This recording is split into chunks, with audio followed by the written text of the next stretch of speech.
안녕하세요. 건강한 의사 김동호입니다. 오늘은 여성의 평생 건강을 좌지우지할 수 있는 산후조리에 대해서 알아보도록 하겠습니다. 우리가 산후조리라고 하면 출산 이후에 조리를 어떻게 하는지에 대해서 많이들 생각을 해보셨을 겁니다. 하지만 이 산이라는 글자를 보면 이 산으로 끝나는 용어는 굉장히 많습니다. 정상적인 출산과 그리고 안타깝지만 태아가 죽어서 나오는 경우인 사산, 그리고 7개월 이전에 태아가 죽게 되는 유산, 그리고 이제 20주에서 37주 사이에 태아가 좀 일찍 나오게 되는 조산과 같이 산으로 끝나는 용어로는 모두 이후에 조리가 필요한 것이 바로 산후조리인데요. 정상적인 출산 이후에 방금 말씀드린 이런 경우에는 사실 더 후유증을 남길 수가 있고 이 후유증 때문에 나중에 더욱 불편한 증상들이 많이 호소가 되는 만큼 주의가 더욱 필요한 실정인데 사실 아직까지는 쉬쉬하는 분위기라든지 주변에게 알리기가 좀 그렇기 때문에 그냥 넘어가는 경우가 사실은 많기 때문에 안타까운 게 현실입니다. 산육기라는 것에 대해서 설명을 좀 드리겠습니다. 산육기는 분만 후 6주 내외의 기간을 산육기라고 하는데요. 이 산육기 기간 동안에는 여성의 생식기, 즉 자궁이 달걀 크기만 했던 것이 수박 크기만큼 출산 직전에 굉장히 커지게 됩니다. 이 자궁이 커졌던 크기가 다시 돌아가는 기간이 바로 6주 정도의 기간이 소요가 되는데요.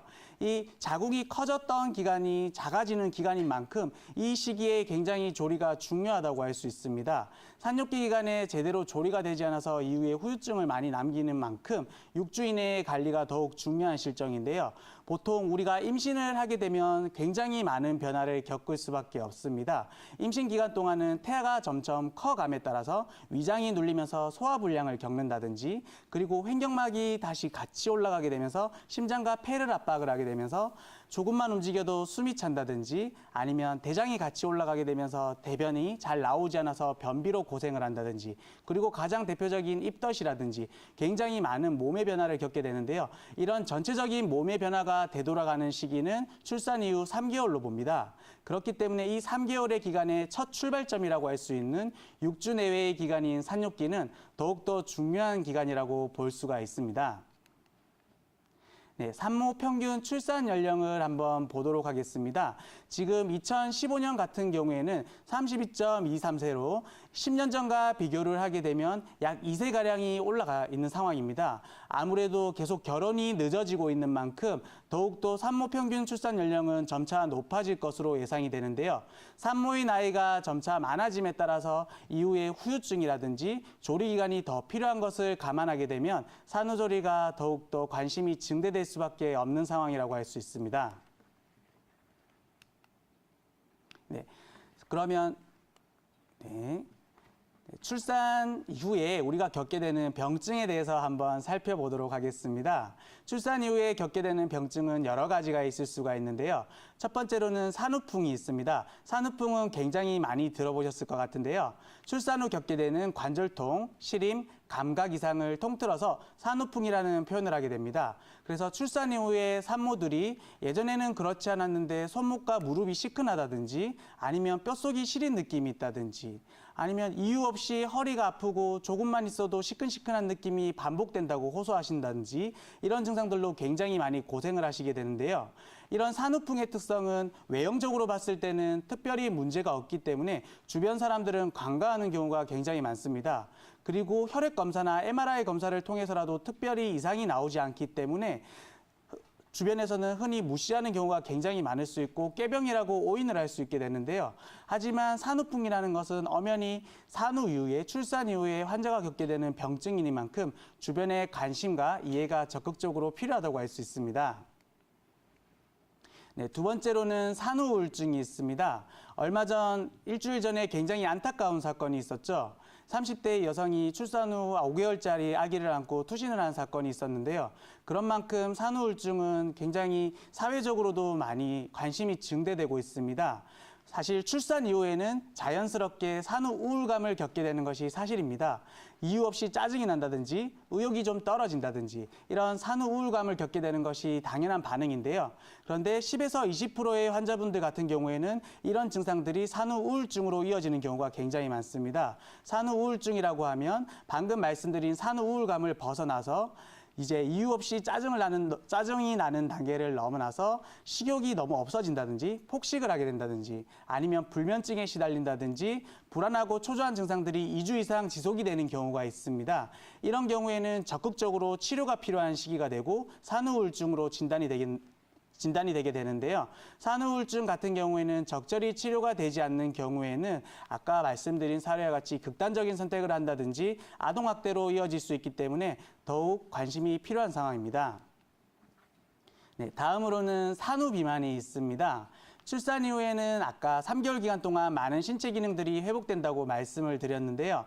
출산 후 3개월 이내에는 사실 출산 전 몸무게로 회복되어야 되는 것이 사실입니다. 하지만 대부분의 여성들은 절반 이상의 여성들에게 있어서는 출산 후 3개월 시점에서 몸무게가 임신 이전의 몸무게로 돌아가기가 쉽지만은 않은 것이 현실인데요. 이런 시점에서는 이제 출산 후 산후 비만에 대해서 조금 더 알아볼 필요가 있습니다. 산후 비만은 이 시기를 더욱 넘어가서 출산 후 6개월이 지난 시점에 이전 몸무게에서 2.5kg 증가가 된 상태로 된다고 하면 산후 비만으로 진단을 하게 되는데요. 산후 비만인 경우에는 한 보고가 있었습니다. 이제 산후 비만이 적절히 관리된 여성들이 있었고 산후 비만이 적절히 관리가 되지 않고 6개월이 지난 시점에 2.5kg 이상 증가가 된 상태에서 9년을 추적 관찰을 해봤더니 이제 앞에서 관리가 잘 됐던 환자분들 같은 경우에는 2.4kg 미만의 체중 증가가 밖에 이루어지지 않았지만 산후 비만이 적절히 관리가 되지 않고 이후에 내버려둔 경우에서는 이후에 8.3kg의 체중이 증가가 된 보고가 있는 만큼 산후 기간에 적절히 관리되지 못하는 비만은 이후에 향후의 인생에 있어서도 굉장히 체중이 증가할 수 있기 때문에 적절한 관리가 필요합니다. 하지만 이런 산후 비만도 원칙이 있는데요. 첫 번째는 아까 말씀드린 산욕기 6주 이내에는 적극적으로 다이어트를 하지 않는 것이 원칙입니다.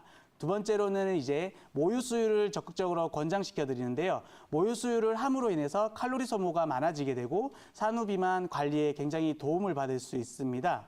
그리고 출산 후 3개월 이내에 만약에 체중이 이전 몸무게로 회복이 되지 않았다라고 한다면 3개월 시점에서 적극적으로 비만 다이어트를 통하여 예전의 체중을 회복하는 것이 필요하다고 할 수 있습니다. 골반 교정에 대해서 조금 말씀드리겠는데요. 우리가 임신을 하게 되면 태아가 점점 커져감에 따라서 여성분은 자연스럽게 척추 전만증이라고 하는 것을 경험하게 됩니다. 아무래도 태아가 커감에 따라서 배가 나오게 되면서 이제 척추뼈는 허리뼈가 앞으로 쏠리게 되고요. 그리고 머리는 뒤로 가게 되는 무게 중심을 맞추는 균형이 이루어지게 됩니다. 그러면 허리뼈가 앞으로 쏠려감에 따라서 임신 기간 동안은 누구나 허리 통증을 많이들 호소하시게 되는데요. 이런 것들이 출산 이후에도 통증으로 이어지는 경우가 굉장히 많기 때문에 출산 이후에는 허리 앞으로 전만증으로 이루어진 경우에는 적극적으로 골반 교정이 들어가게 되고요. 그리고 자연분만 경우에는 골반 자체가 벌어졌다가 자연스럽게 유압이 되지 않는 경우가 많기 때문에 틀어진 척추와 벌어진 골반을 교정할 수 있는 척추 체형, 추나 교정을 적극적으로 권장해 드립니다. 네, 그리고 산후보약에 대해서 조금 말씀드리겠습니다. 우리가 여성에게 있어서 가장 중요한 시기를 두 개를 꼽으라고 하면 첫 번째는 이제 출산 후를 꼽을 수 있겠고요. 두 번째는 바로 갱년기를 꼽을 수가 있는데요. 바로 급격한 신체 변화를 겪게 되는 시기라고 할 수 있습니다. 그렇기 때문에 산후보약 같은 경우에는 이런 급격한 신체의 변화를 자연스럽게 부드럽게 넘겨줄 수 있도록 도움을 주는 약이 되겠고요. 대표적인 처방으로는 보호탕이라든지 당기보혈탕, 군기저혈염 같은 처방을 환자의 상태와 증상에 맞게, 체질에 맞게 진단하여 처방을 할 수가 있습니다. 이런 산후보약의 특징은 뭐냐면 자궁 수축이 원활하게 해주고요. 그리고 오로와 노폐물들을 원활히 배출시켜주고 떨어진 산모의 기력을 보충해 줄 수 있고 그리고 부종 해소를 통하여 체형을 회복시켜줍니다. 그리고 이때까지 말씀드렸던 산후우울증을 예방시켜주기 때문에 적극적인 산후보약을 통하여 이제 규칙적인 생활습관과 영양 섭취 그리고 적절한 한방치료를 통하여 건강한 산후조리를 통하여 향후 더욱더 임신 이전에 건강한 상태로 돌아가시길 바라겠습니다. 이상 건강한 의사 김동호였습니다.